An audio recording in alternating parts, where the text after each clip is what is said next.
Hello, my bonsai lovers, and welcome to yet another season 7 of the Bonsai Stuff podcast. Hope everyone had a great break over the Christmas New Year period. I know that I did in Australia. This is our main holiday period, and it's a great time to get some sunshine on the skin, to spend some downtime. And as you'll know, I apologise for the podcast not being here last week, missing 1 week of the year. Is my reward to myself for putting out 51 episodes last year. So I do apologise, but it was a lovely break. It's been a really nice period. There's been many a morning where I've paddled out for a surf before the sun comes up, sit out there at the back of the waves, nice and calm, nice and still, no one else around you, and then you get to watch the sunrise over the horizon. And I can tell you, there is no feeling like that. And to get some waves after it is fantastic as well. But just being there to watch that break of dawn, sitting out in the water all by yourself, it's pretty special. So welcome back. This year is going to be a massive year, and I want to give you my commitment that I will be here. I will be punching out these episodes from wherever I happen to be around the country or around the world. I'm going to make sure that this podcast continues to flow as it has in the past.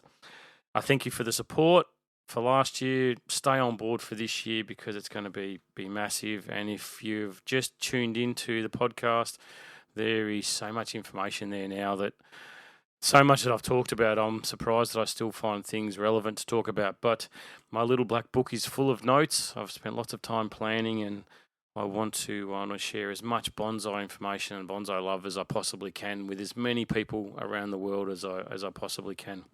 We all have different things going on from time to time in our lives, but the one great consistent is our bonsai. They're always there. They always need us. They give us that love. They make us happy. They make us smile. And it's really important that I think that we provide the same, or reciprocate that love back to the trees. And they're a great constant in our lives that should be something we cherish and we adore. I know that I do, definitely. I look at them and I spend time with them. I feel very privileged.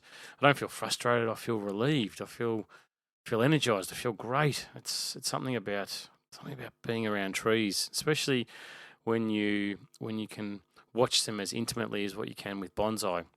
Garden trees, large trees, yeah, they're overpowering, and walking through forests you can really be overdone by it. But I think that when I get up close to my bonsai, I can see them on detail, and I watch them and I know them so intimately. I can tell when a new bud has popped. I had a big Melaleuca that I'd grown from a large cutting, and it got reshaped just before Christmas. I cut it down, took off a major part of the trunk line, and thought, no, I'm going to make this a really smaller tree. Finish it about 60, 80 centimeters, something like that. But I want a really dynamic, powerful trunk. So it was thick as my leg, shooting out one way, and the branch coming off to the opposite side. And I cut it down just before Christmas, and I thought, oh, geez, wouldn't it be nice if a little bud pops just where I've made that cut? So it'll be on the outside of the bend, and it'll help with the scarring. It'll help hide that away, and I can really get some nice, beautiful movement down lower on the trunk and get some foliage down there.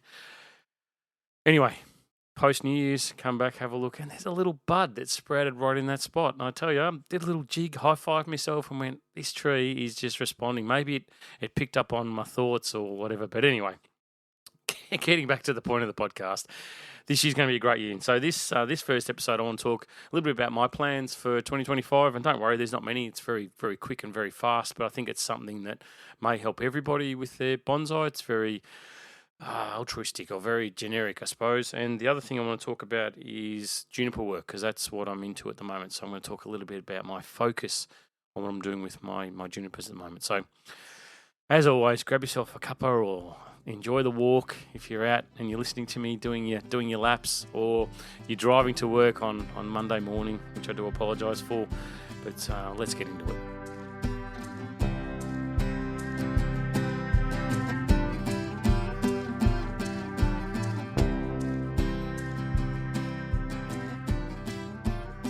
Righto, so anybody that's ever been online, which I am assuming is 100% of people, especially those listening to this podcast, anyone that's been online anywhere that has, it doesn't be bonsai related, this can be anything, but if you jump into those good old comment section, you'll notice that sometimes things can turn pretty toxic, and it can rapidly evolve into something which it's not meant to be. And I have decided that this year, which thankfully, the bonsai world I love. It's really nice. It's really kind. It's really, we share that passion together. Well, those that are associated with Bonsai Matsu and me seem to.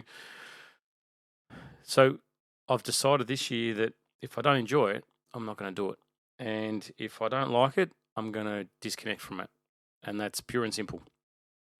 So that applies to everything I do with bonsai or anything in that online realm. I'm sick of being told what I should and shouldn't do. So this time I've decided that, and I've started over the break. I use that downtime when I would jump on and I'd look and go, oh, that's pretty horrible. That's no good. Disconnect, unsubscribe, remove myself from whatever it is, and think I'm not going to give oxygen to any of this stuff. I'm not going to encourage it. I'm not going to like it. I'm not going to give people my time. My time's too valuable, as I believe yours is as well. As all of our time is valuable. It's limited, and where we spend it and what we do with it is really important. So I've decided that I'm no longer going to focus on anything other than what's good for me and what's good for bonsai. That's it. So if it turns toxic, it's done. If I feel like I'm not enjoying it and I'm looking at something or I'm doing something that's not good, I'm done. So that's my commitment to you, is that I will only ever produce or put out anything to do with bonsai that is positive, that's good. That's it. I'm done. And the second one, which is the most important one, which is where I reckon we can all get some benefit. I was sitting down with a pen and paper thinking, okay, what are my goals for this year for bonsai, specifically for bonsai? What am I going to do? What do I want to achieve? Where do I want to get to with this?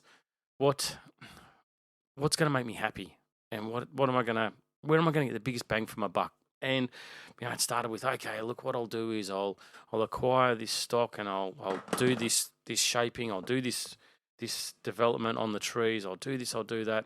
And I went, that's all, in the scheme of things, that's pretty microscopic. It's one thing here or one thing there, or I don't know, I seem to get lost along the way of what really my focus with bonsai should be by trying to do little things here or there. So then when I look back, I went, okay, well, look at all your trees that you've got, and there's hundreds and hundreds. How can I work on all of those trees and achieve something? And I went, well, what if my goal was something really simple, where every single tree that I have in my care makes a small improvement throughout the year?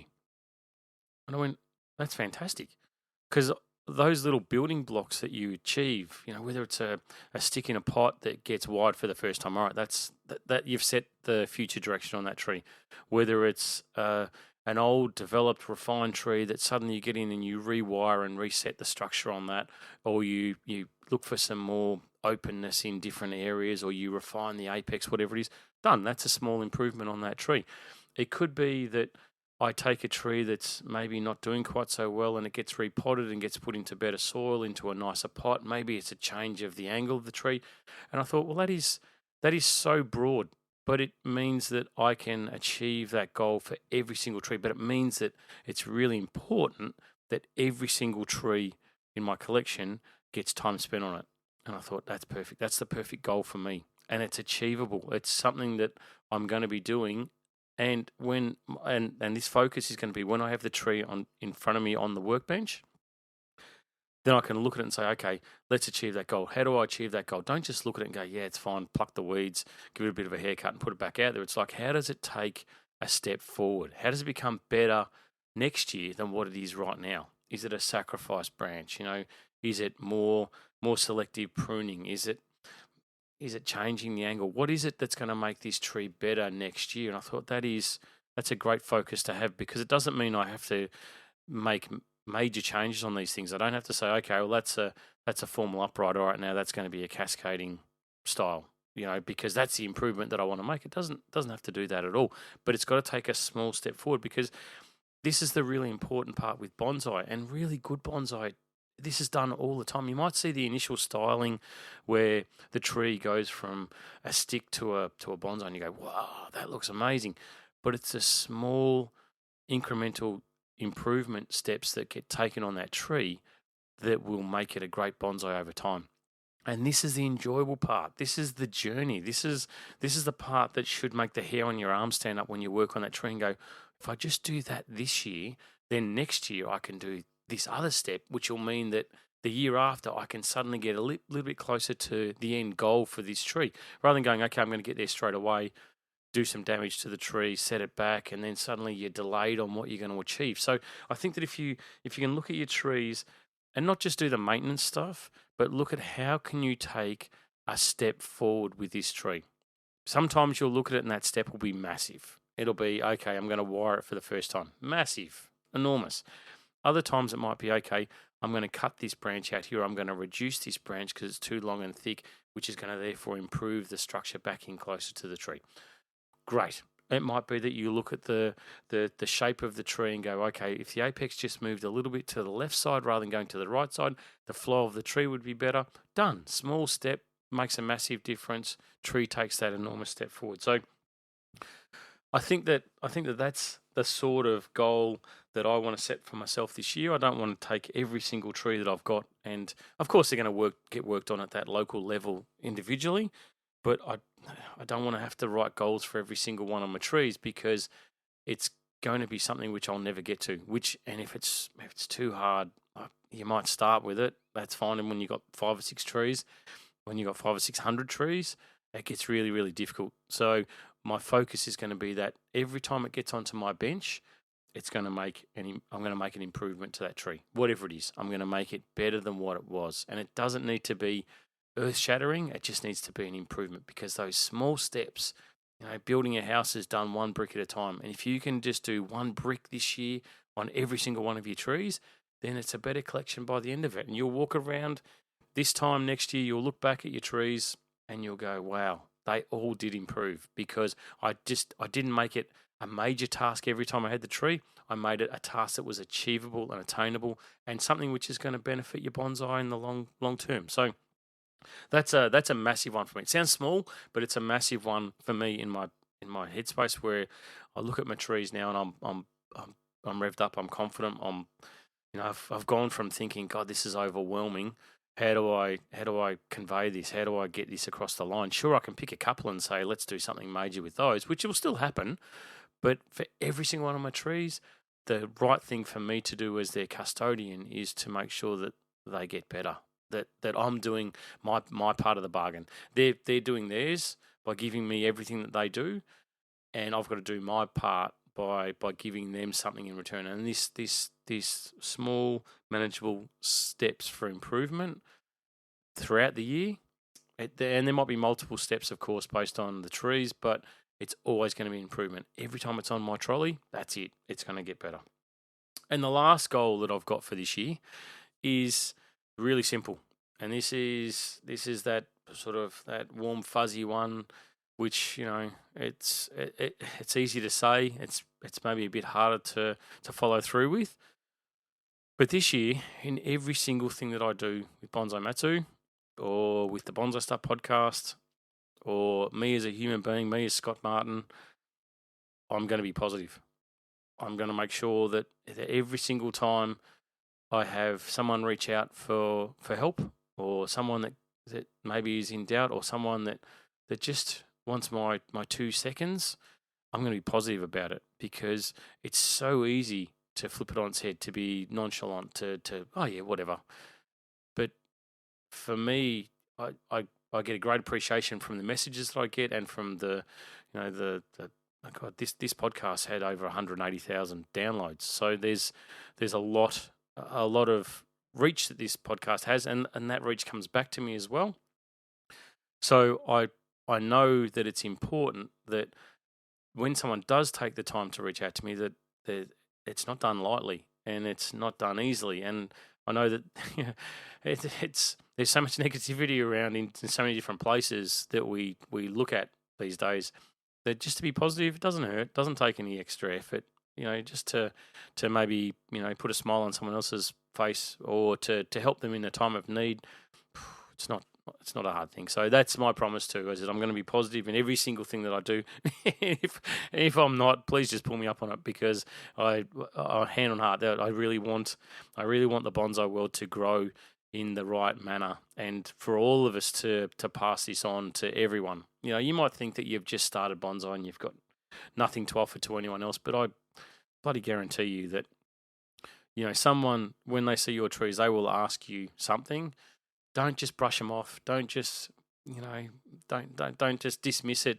Don't think you've got nothing to offer, because I guarantee you do. In some shape or another, you've got experience that could help that person that's asking you, and that leg up that you give them with the positivity and the encouragement, that might make all the difference. Because what's good for bonsai is good for all of us. The more people that share our love. This is not an exclusive club that we have to keep to ourselves. This is something that we need to spread the word on and get out there, because what it does for us and what it can do for everybody and what it can do for the world is, seriously, it's not to be belittled or undermined. It's brilliant.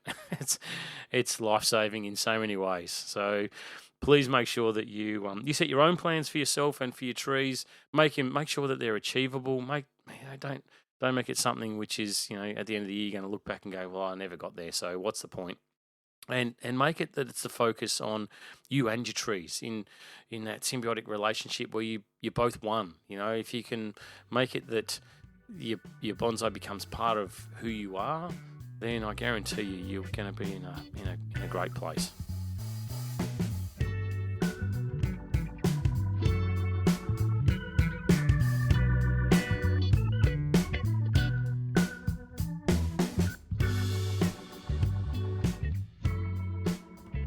I really like this time of year to work on my junipers. The spring growth's hardened off, everything's starting to settle down a little bit. Junipers are a bit different in that they grow almost constantly. They never bloody stop, which is lovely.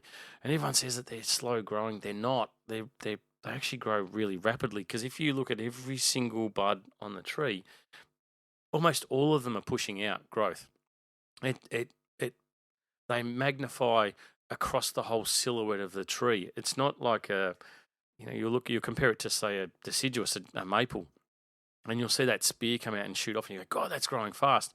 It's only really, a handful of buds that are pushing out. Maybe it's, 10, 12, depending on the size of the tree, of course, but it might be 10 areas that are pushing out, and it's stopping growth elsewhere on the tree. But because they seem to push out and get long, you think how quickly they grow. Whereas junipers, they tend to grow evenly across the tree, and they might get the odd spear here or there as they get older, less and less of them, but the whole foliage mass grows across the tree, so they develop really, really quickly. And I reckon you can get caught by surprise where you might style the tree initially and think that's great, it's open. Next year you do a bit of light pruning, it still looks good. The year after you go, my God, I've got to thin this out. There's no light and air getting into these inner areas, so how do I get this back? And the shape is now too big for the trunk. Like, the pads have got massive. It just gets out of control. So I really like to use summer, because post decandling, of course, now I'm sitting back looking at all my beautiful black pines that have pushed buds everywhere, that I've made the decandling cuts, and they're just looking lovely. And I know that, come autumn, winter, I'm going to be pretty busy doing the cleanup on those trees. The natives, the Australian natives, they definitely need a bit of a haircut around this time of the year, and they grow rapidly. But pretty much everything else in the yard seems to have slowed down. The deciduous have had their pre-Christmas haircuts. They're going into that sort of dormancy period as we're getting, mid-high consistent 30s of temperature now, and everything's starting to dry out. The lawns are starting to stop growing, thank God, except for where the sprinkler system seems to hit them and they take off at 1,000,000 miles an hour. But I've got a bit of a lull in my work that I do around the yard, so I get to focus on the junipers, and every year I look forward to it. And yeah, sure, you can work on junipers any time of the year. No stress. I really don't. I think there are more ideal times for them based on their growth habits, but really you can work on junipers almost any time of the year. So I just wanted to run through the process, I suppose, that I'm going through, that I'm working as I work through my trees and what I look for and what my focus is every time that I have the tree put up on the workbench in front of me. Always start with the cleanup. Always get rid of the stuff that I know that's got to go. So let's say I'm working on a pad. The first thing I know that's got to go is the unders. So start cleaning up the unders. Start looking for any dry, dead areas that have got into the inside of the pads that maybe haven't got enough sunlight and air, especially on the bigger, older trees. That's consistent. So I clean all that stuff out. Look for the junction growth, stuff that's growing back at the armpits of the branches. Get rid of that as well, because that's just useless. It's sapping and draining the branches that are growing. And that's the first step. So with junipers, I try not to remove too much foliage in any one sitting. Sure, there's times where you will when you're doing initial stylings and that sort of thing, or major redesigns. But I try not to remove too much foliage. So my focus is get rid of the stuff that I know has got to go, and then start working on what's going to make the tree better and stronger, and hit the design style that I want to achieve for that tree. So I start with the cleanup first. Then I'll start with my top prune, my top down prune, so I get my shape, my profile all sorted for those areas, and it starts to look more like the pad that I want. It takes a long time. It's not something I'm trying to rush through. I try to really enjoy this process because, like I said, I don't work on my junipers any other time of the year other than now. So I let them grow after this period, let them become a bit big and shaggy. You definitely don't have to. You can work on them a couple of times a year. But for me, I like to work them thoroughly, put them back on the bench, make them look great. They look fantastic for, maybe a month, 2 months, sort of at best. Then they start to get a bit shaggy. The strength starts to, increase through the new foliage mass that they get. And, I might do a bit of thinning work here and there if they stay too thick throughout the period. But pretty much that's about where the work ends for junipers for me. So once I've got my cleanup done, then I'm going to start looking at the styling or correction of things that have happened over the year. So let's say, the branch tips have gone up, with the new growth, or they've pushed out a little bit too long, or whatever it is. But one of the main things I look at when I'm working any of my trees, and this doesn't apply just necessarily to junipers, is the branch angle consistency. So we talked last year about the bud conveyor. That's going to be consistent now forever, I think, with Bonsai Matsu and the Bonsai Stuff podcast. But that's that cleanup work that I've done, that has ticked the box for the bud conveyor, because not only am I doing my shaping, but I'm also thinning it out a little bit, and I'm making sure that sunlight and air get it to those inner areas, so I can keep the bud conveyor going. And if you don't know what the bud conveyor is, earlier episode of the Bonsai Stuff podcast, but in short, it's just allowing light and air into those inner areas so back budding can occur, or buds can grow in that area, so therefore they grow to fill when your pad gets too long. You can always cut back to them. All right. So branch angle consistency. It's really important when you sit back and look at your tree that you look at the angle of your branches, and sure, they'll start, let's say it's a juniper, I'll just pick an easy one. So it's an informal upright or a formal upright, whatever, it doesn't matter. But your lower branches will be on a nice acute angle on that tree, normally, right? Or whatever angle they are. So those ones will start down a little bit more acutely. Then as they go up, the branches above those first lower branches, the ones that really draw you in, the feature branches of the tree, or the guiding branches of direction and movement of the tree, the branches above those will hit the same angle. What you don't want is the lowest branch to be going down at, say, a 45-degree angle, and the one above it to be sitting at like a 15-degree angle, and the one above that coming down again at a 45-degree angle. You want that consistency of branch angle as you progress up the tree. All right.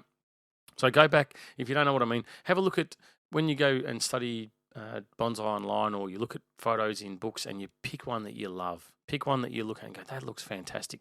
You'll notice that there's a similarity to the branch angle, or not necessarily placement, but the angle that those branches are put at on the tree, off the trunk, they're consistent. And they all seem to go in the same sort of a line. And that's what I look for with my trees, is to try and, if I start one at an acute angle, then the one above it's got to be pretty close to that angle as well. And the one above that's got to be pretty close to that angle. And then I'll get up closer towards the apex. The branches then start to level out a little bit more and then start to form the dome of the apex of the tree. But it's really important with your trees to have that consistency of branch angle. You might have a tree, a ginkgo, for instance. Ginkgo's like a flame, shaped like a flame, where they'll come up and out, and there'll be multiple trunks merging originating from the base of the tree, and they come out in a massive amount of growth. Sometimes, this is one of the designs that they achieve, but the consistency of those angles on the outside towards the center are always the same. Those angles always move in towards the center of the trunk. You don't want them where they're fighting each other, where one side or one branch is really harshly placed, and then the next one's way up and high, and the next one's harshly placed down again. It's got to be that consistency of branch angle. So once I've done all my pruning work and I sit back and have a look at the tree, then I look at the branch angle of every single tree that comes across my workbench. And I say to myself, do they marry up? Do they work in line? Is it consistent? Does it look realistic for that tree? And if it does, then I tick it off and I say, yep, no problems. If it doesn't, then I'm going to start looking to adjust. The second thing that I look at for my trees is the flow and movement of the tree. If it's flowing to the left, does everything look like it's flowing to the left still? Is there anything on the right side that's fighting that flow to the left? If it is, I've got to correct it.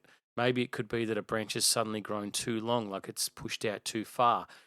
So rather than just doing maintenance work on these trees, these small improvements that I talked about, this is part of it. This flow and movement of the tree is super important to the future of your bonsai and to your enjoyment of the tree as well. And often it comes for older trees where things just get too long. You need to cut some stuff back and reshape it. So sit back and be critical. Once you get your branch angling right, there's no point looking at the flow and movement of the tree until you get the branch angle correct, because you'll start pruning a branch back, looking at the flow of the tree, and then go, oh, actually, that branch there is sticking up a little bit too high. And by the time you drag it back down into place where it should be, maybe you've cut it too short. So I like to get the branch angle correct first, and then start looking at that flow and movement of the tree and saying, okay, so where's this at? Is it working? Does it still flow to the left or the right, or whichever way it is? But is my apex pruned correctly? Have I done this all so it's sort of acute on the anti-flow side, and then it extends out on the flow side of the tree? So that's one of the major considerations, is the flow and movement, and realigning those trees, or making sure that it does have that flow and that movement that I want. The other thing I start to think about, as always, I start thinking about the future of this tree, and I'll look at the potting angle of the tree. As you're doing all this flow and movement stuff, could it be improved with a change of potting angle? So as I look at my trees, I'm never satisfied with what's there. Could it be better? Like, even though last year when I worked on this tree, it was I ticked it off and said that's as good as I can get it. That's perfect. That's exactly what I want. This year, maybe it's not quite like that. Maybe it's something that I could improve. And a potting angle is really important from that point of view, where I'll chalk it up and I'll look at it and say, if it went just a little bit more to the left, would that help with the design of the tree, or does it destroy it? Just because you can do these things doesn't mean that you have to, but it's definitely part of the review process that I do with my trees, especially my junipers, when I bring them in. I look at that branch angle, or not the branch angle, the potting angle of the tree, and think, can I improve that a little bit? Can I change it? Can I make it better than what it is currently? Sometimes, most times, to be honest, it's no. But every now and then you'll look at it and go, especially younger stuff that maybe I styled last year that's getting ready for some change or repotting or whatever, or maybe post styling, I look at it and think, it was good at the time, but it could be better. It could be refined a little bit more in these areas. They're the ones I look at and think, yeah, okay, that would actually look better if that angle was just a little bit more, maybe another 10, 15 degrees towards the flow and movement of the tree. Let's really exaggerate it. Or maybe it goes the opposite way. Maybe it tilts backwards, and then all of a sudden, maybe there's a bigger bend that has to happen somewhere in the future on the trunk to bring it back. Anyway, it's just that taking that extra 5 minutes while something's on your bench in front of you, then putting it back out on the bench and having to bring it back in again at some later date. That I really try and make part of my review process for my junipers. The other thing is to flag them for repotting. When you have your trees in front of you, I'm still 7, 8 months away from repotting, so it's a long way in the future for me. It's not that far, but it's a long way in the future. Now's the time when I look at the trees and think, okay, we're in the heart of summer. How's the tree doing? Is it thriving? If it's not thriving, is it because it hasn't been repotted? Does it need to be flagged for repotting? When was it last repotted? What do I need to do? And so that's where I'll put a flag on the tree and say, hey, look, this one I really need to, or I'll make a note saying, hey, that tree there has to definitely be put into the repotting pile because it's slowed down. It's maybe struggling a little bit now. Do what you can to get it through until the cooler time. Of course, maybe shelter it a little bit more. Maybe put it in an area where open up the soil mix a little bit with a screwdriver, something like that. But definitely flag it for repotting because it's one of the tasks, one of the admin tasks that I do for my junipers. The other thing I do when they're on the bench in front of me is work on the deadwood. That means giving it a clean, not just lime sulfuring it again, but actually have a look at it. Does it still fit with the design of the tree? Is it still relevant? Because when you originally make deadwood and then the tree starts to grow around it, sometimes that deadwood becomes, instead of being a key feature to the tree, it suddenly becomes something which is maybe a bit meh, whatever. It was good at the time, but maybe now I need to refine it. I need to break some of that extra wood off. Maybe it needs to become less significant. Maybe it just looks cheap and nasty. It's something that you don't have to stick with. Deadwood's along the line. You got to be careful because you can't put it back on. But deadwood's one of those things that you can manipulate and work on further. Maybe it was wet when you first made it. Does it need to be refined more on the tips of those gins? Maybe they can be broken or whittled down a little bit to make them look a little bit more realistic. Get rid of the cut marks on that, or if you've worked on the shari with a mechanical tool, a Dremel, something like that. Is it time to maybe get the wire brush on it, or do you get the blowtorch out and burn it a little bit, and then wire brush it down? Do you get some sandpaper out and just smooth it off a little bit more? What's gonna improve that deadwood? Because it can be improved. It gets to a point where you stop and you go, I'm really satisfied with that. But early days, that deadwood needs to be worked on as much as what the foliage does on your bonsai, on your juniper. So take that time to not only clean it, rework it, make sure it's still suitable for your design, and then give it a lime sulfur. Then give it a paint, give some gin paint on it to preserve. And if you don't like the stark white color, which I like on junipers, put a bit of black stamp pad ink into a container, just a drop, and put some lime sulfur with it. Mix it up together, paint it on. It'll still do the preservation work, and it comes out nice and grey as well on the deadwood, so you don't have that stark white. But that is definitely something that I have in my kit for a checklist when I'm working on my junipers. The other thing, it's really important that if you do some serious work on your junipers now, like let's say you're removing a fair swag of foliage, which, like I said, it's not ideal with junipers because they get their strength from their foliage. So by removing too much foliage in any one sitting can be detrimental to the tree. Sometimes you do it. You might do it by mistake because you're in a bit of a frenzy. You've got pruning fever and you can't stop. You don't know when to stop. Other times it's part of the design where you say, look, that massive sacrifice branch, whatever, it's 60, 80% of the growth. It has to go. Sooner or later, it's got to go. You can do it in incremental steps, but sometimes you just roll the dice and say, hey, I'm going to get rid of it. I accept that. That happens. The main thing is to protect the tree afterwards. If it doesn't have much foliage, you need to be really, really careful because that tree is in a really vulnerable position. So make sure that you are protecting it, taking it out of the sun, taking it out of the elements, making sure that you're misting the foliage on a consistent basis. Don't expose it to these extreme heats that we have. Make sure it's in an environment where you can look after it. I have an area in my bench which has got like a lot of shade cloth back, side, top, and it's a very sheltered sort of area. I like to put them into that area, and I know that there's a great misting system from the top, from the front. There's drippers there, so I can make sure this thing gets more than enough protection and more than enough water, and it gets a little bit of morning sun, but then really nothing more after that. So I take the trees that maybe I push a little bit too hard, which I'm guilty of from time to time. I put them into that area and I make sure that they just go into that TLC until not just do I see the new growth starting to come, but I start to see them start to flourish, and I know that the engine's back up and running and things are okay. And then I can take it and I can put into a more normal growing area from my junipers, which is a far more exposed area. And the last thing I do is just check for any pests on the trees. Often you'll find that it's pretty consistent and common that you'll find that juniper scale gets in there, and it's not the end of the world. A strong, healthy tree won't have an issue with a few bugs here and there. Definitely won't.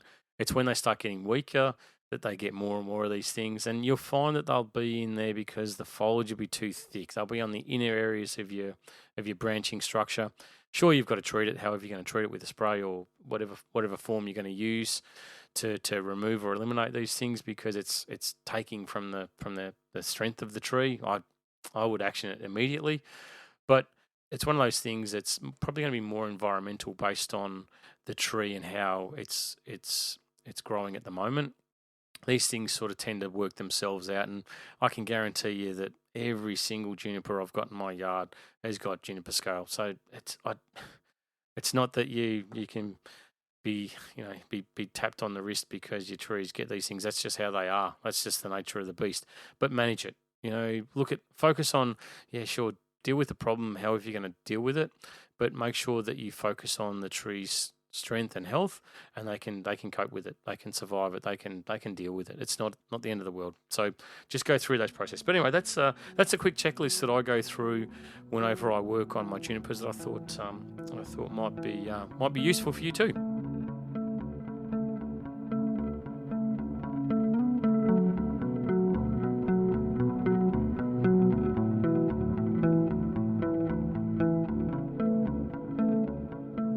Thank you very much for listening into the Bonsai Stuff podcast.